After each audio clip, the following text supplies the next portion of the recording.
ሰላም እንዴት ናችሁ? በባለፈው ቪዲዮአችን ላይ ስለ ካናዳ ዩኒቨርሲቲ አፕሊኬሽን ምን ዶክመንቶች ያስፈልጉናል የሚለውን እንዲሁም አንድ ዩኒቨርሲቲ መርጠን አፕላይ ያደረግን ተመልክተናል። በዛሬው ቪዲዮ ደግሞ በጣም አሪፍ ነገሮች አሉ። አፕላይ ካደረግን በኋላ ምን አይነት የፎሎ አፕ ስቴቶችን መከተል አለብን የሚለውን አብረን እንመለከታለን። ፕሮቪንሻል አተንሴሽን ሌተር ምንድነው የሚለውን እንመለከታለን። ሲኤኪው ምንድነው የሚለውን እንመለከታለን።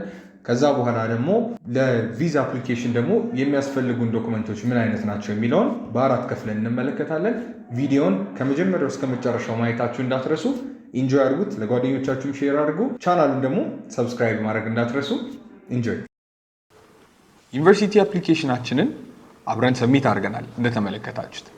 በመቀጠል ወሳኙ ስቴፕ ፎሎ አፕ ነው። ብዙ ሰዎች ሚስ የሚያደርጉት ስቴፕ የፎሎ አፕ ስቴጅ ነው። ለብዙ አፕሊኬሽናችንም ለታይም ዲሌው ምክንያት የሚሆነው ፎሎ አፕ አለማድረጋችን ነው። ብዙውን ጊዜ የዩኒቨርሲቲ አድሚሽን ኦፊሰሮች ለኛ የሚያስፈልግ ዶክመንቱን ኢሚዲየትሊ ይልኩልናል። እኛ ግን ኢሜይላችንን ወይም አፕሊኬሽን ፖርታሉን ፎሎ አፕ ካላረገን ምንም ትርጉም የለውም፣ ዲሌይ ይፈጠራል ማለት ነው። ስለዚህ የመጀመሪያው ስቴፕ የሚሆነው ኢሜይላችንን ዴሊ ፎሎ አፕ ማድረግ ነው። የዩኒቨርሲቲው አድሚሽን የተለያዩ ሜሴጆችን ሊልኩልን ስለሚችሉ ዴሊ ኢሜይላችንን ፎሎ አፕ ማድረግ ይኖርብናል። ሁለተኛው ደግሞ አንዳንድ ጊዜ በኢሜይል ላይ ልኩልን ይችላሉ። ጀስት አፕሊኬሽን ፖርታላችን ላይ ፔንዲንግ ዶክመንት ብለው ሊያስቀምጡ ይችላሉ። ስለዚህ ያኔ አፕሊኬሽን ፖርታላችንን ዴሊ ቼክ አድርገን ያንን ዶክመንት ቶሎ ፕሮቫይድ ማድረግ ይኖርብናል ማለት ነው። ሶስተኛው ደግሞ የምንጠየቃቸውን ዶክመንቶች ያለምንም ዲሌይ ኢሚዲየትሊ ለእነሱ ፕሮቫይድ ማድረግ ነው። ምክንያቱም ዲሌይ ባደረግን ቁጥር የአፕሊኬሽናችን ታይም እየጨመረ ይሄዳል። እሱ በጨመረ ቁጥር ደግሞ የቪዛ ፕሮሰሲንግ ታይማችን ቶታሊ እየጨመረ ይሄዳል ማለት ነው። ኢንቴካችንም ሊያልፍብን ይችላል። ስለዚህ ቶሎ የምንጠየቃቸውን ዶክመንቶች ቶሎ ፕሮቫይድ ማድረግ ይኖርብናል ማለት ነው። የመጨረሻው ደግሞ አንዳንድ ጊዜ ለሪኮመንደሮቻችን ኢሜይል ከላክንላቸው በኋላ ወይም ሪኩዌስት ከላክንላቸው በኋላ አፕሎድ እንዲያደርጉልን፣ እነርሱ ግን ያንን ኢሜይል ቼክ ላይ ያደርጉት ይችላሉ። ስለዚህ ሪኮመንደሮቻችን ጋር እየሄድን ኤልኦአርን ወይም ሌተር ኦፍ ሪኮመንዴሽንን አፕሎድ አድርገህልኛል እያልን ልንጠይቃቸውና ቶሎ አፕሎድ እንዲያደርጉልን ልንገፋፋቸው ይገባል ማለት ነው። ይህንን ይመስላል የፎሎ አፕ ስቴጅ። አፕሊኬሽናችንን ሰክሰስፉሊ ሰብሚት አድርገናል፣ ፎሎ አፕ አድርገናል። አሁን ደግሞ አድሚሽናችን ከመጣስ በኋላ ምን ማድረግ አለብን የሚለውን ነገር አብረን እንመለከታለን። አሁን የዩኒቨርሲቲው ኦፊሰሮች አድሚት አድርገውናል። ዜን ምን እናርገኛ? የመጀመሪያው ኦፈር ኦፍ አድሚሽኑን አክሴፕት ማድረግ ነው። ልክ አድሚት እንደተደረግን ፖርታላችን ላይ ፖፕ አፕ የሚያደርገው በተን ዩ አር አድሚትድ ናው አክሴፕት ዩር ኦፈር ኦር ዲክላይን ዩር ኦፈር ሚል ነው። ስለዚህ ያንን ኦፈር አክሴፕት ማድረግ ይኖርብናል ማለት ነው። አክሴፕት ስናደርግ ደግሞ ኢሚዲየትሊ የሚመጣው ጥያቄ ምንድነው? ፔይ ዩር ቲዩሽን ዲፖዚት ሚል ነው። ስለዚህ ቲዩሽን ዲፖዚት በብዙ ዋጋ ሬንጅ ያደርጋል ካናዳ ላይ። አንዳንዶቹ 500 የካናዳ ዶላር ይጠይቁናል፣ አንዳንዶቹ 1000 ይጠይቁናል፣ አንዳንድ ኮሌጆች ደግሞ እስከ 1500 የካናዳ ዶላር ይጠይቁናል። ስለዚህ ቲዩሽን ዲፖዚታችንን ፔይ ማድረግ አለብን ማለት ነው። አለበለዚያ የዩኒቨርሲቲውን ኦፈር አክሴፕት ማድረጋችን ሙሉ ለሙሉ ሪኮግናይዝ አይደረግም ማለት ነው።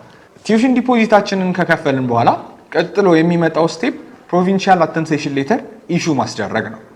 የካናዳ መንግስት ከጃንዋሪ 2024 በኋላ በቀየረው ህግ መሰረት ኤኒ አንደርግራጁዌት ተማሪ ወይም ግራጁዌት ሰርቲፊኬት ተማሪ that means ብሎ ማስተርስ የሆነ ማንኛውም ተማሪ መጀመሪያ ፕሮቪንሻል አተንሴሽን ሌተር ከሚኖርበት ፕሮቪንስ ወይም ከሚማርበት ፕሮቪንስ ኢሹ ማስደረግ አለበት የሚል ነው። ለምሳሌ አሁን የኛ ዩኒቨርሲቲ ብሪቲሽ ኮሎምቢያ ውስጥ የሚገኝ ከሆነ ከብሪቲሽ ኮሎምቢያ መንግስት ፕሮቪንሻል አተንሴሽን ሌተር ኢሹ ማስደረግ ይኖርብናል ማለት ነው። ወይም ከኦንታሪዮ ከሆነ እንደዛው።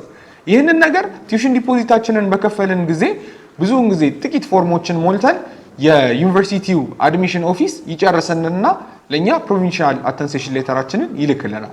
ስለዚህ ያለዚህ ዶክመንት የካናዳ ቪዛ አፕላይ ማድረግ ስለማይቻል ፕሮቪንሻል አተንሴሽን ሌተርን ስፔሻሊ አንደርግራጁዌት ተማሪ ከሆነ ኢሹ ማስደረግ ይኖርብናል ማለት ነው። የመጨረሻው ደግሞ ኢን ዘ ሬር ኬዝስ ለምሳሌ አሁን ዩኒቨርሲቲያችን ኪውቤክ ውስጥ የሚገኝ ከሆነ ኪውቤክ አክሴፕታንስ ሰርቲፊኬት ወይም ሲኤኪው ኢሹ ማስደረግ ይኖርብናል። ያለ ሲኤኪው ኪውቤክ ውስጥ ለሚገኝ ዩኒቨርሲቲ አፕላይ ማድረግ አንችልም ማለት ነው። ለምሳሌ አሁን እንደ ዩኒቨርሲቲ ኦፍ ኮንኮርዲያ ያሉ ዩኒቨርሲቲዎች፣ እንደ ማክጊል ያሉ ዩኒቨርሲቲዎች ያለ ሲኤኪው እዛ አፕላይ ማድረግ አንችልም። ስለዚህ መጀመሪያ አድሚት ከተደረግን በኋላ ኪውቤክ አክሴፕታንስ ሰርቲፊኬታችንን ኢሹ እናስደርጋለን። አይ ቲንክ ፕራይሱ ወደ 120 የካናዳ ዶላር ነው። ከዛ በኋላ ደግሞ ቀጥታ ወደ ቪዛ ፕሮሰሳችን እንሄዳለን ማለት ነው። ስለዚህ ወደ ቪዛ ፕሮሰስ ከማለፋችን በፊት ኪውቤክ አክሰፕታንስ ሰርቲፊኬታችንን ወይም ሲኤኪዋችንን ኢሹ ማስደረግ አለብን ማለት ነው። አሁን ከዩኒቨርሲቲ ጋር የሚያገናኘንን ጣጣ ሁሉ ጨርሰናል። ታዲያ አሁን የሚቀጥለው ከአርሲሲ ጋር ወይም ከካናዳ መንግስት ጋር የሚያገናኘን ነገር ነው። ለካናዳ ቪዛ አፕሊኬሽናችን 4 አይነት ወሳኝ ዶክመንቶች ማዘጋጀት ይኖርብናል። የመጀመሪያው ፋይናንሻል ዶክመንትስ ወይም የፋይናንስ ሪሌትድ የሆኑ ዶክመንቶች ናቸው። ለምሳሌ ባንክ ስቴትመንት፣ ላንድ ኦነርሺፕ፣ ቬሂክል ኦነርሺፕ እና ሌሎቹ ፋይናንሻሊ ሰፖርት የሚያደርጉ ዶክመንቶች ፋይናንሻል ዶክመንትስ ይባላሉ። ከነሱ በመቀጠል ክላይንት ኢንፎርሜሽን ዶክመንትስ ናቸው። ክላይንት ኢንፎርሜሽን ዶክመንትስ ማለት ደግሞ ስለኛ ማንነት የሚገልጹ ዶክመንቶች ክላይንት ኢንፎርሜሽን ዶክመንትስ ይባላሉ። የኛ ፓስፖርት፣ የምንጽፈው ስቴትመንት ኦፍ ፐርፐዝ ወይም ደግሞ ስተዲ ፕላን፣ ሌሎችም ዶክመንቶች በቀጣይ የምንመለከታቸው ክላይንት ኢንፎርሜሽን ዶክመንት ውስጥ የሚካተቱ ናቸው። በመቀጠል ደግሞ ዩኒቨርሲቲ ሪሌትድ ዶክመንቶች ናቸው። ከዩኒቨርሲቲ ያገኘነው አክሴፕታንስ፣ ቅድም ኢሹ ያስደረግነው ፕሮቪንሻል አተንሴሽን ሌተር፣ ቲዩሽን ዲፖዚት የከፈልንበት ሪሲት፣ እነዚህ ሁሉ ዩኒቨርሲቲ ሪሌትድ ዶክመንቶች ናቸው። ስለዚህ እነሱንም መያዝ ይኖርብናል።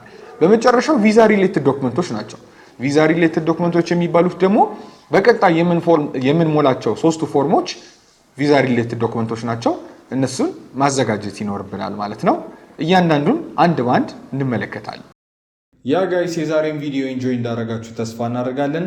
በሚቀጥለው ቪዲዮ ስለ ካናዳ ቪዛ አፕሊኬሽን ፕሮሰስ በሰፊው እንነጋገራለን። ፎርሞቹ እንዴት እንደሚሞሉ እያንዳንዳቸውን እናሳያችሁ ይሆናል። በቀጣይ 2 ኤፒሶዶች ይቀሩናል በዚህ በካናዳ ስቱደንት ቪዛ አፕሊኬሽን ፕሮሰስ ዙሪያ። ስለዚህ እያንዳንዱን ቪዲዮ ሚስ እንዳታረጉ። ከዚህ በፊት የነበሩት ቪዲዮዎች እዚህ ጋር እና እዚህ ጋር አሉላችሁ። እነሱንም መመልከት እንዳትረሱ። ይመቻችሁ።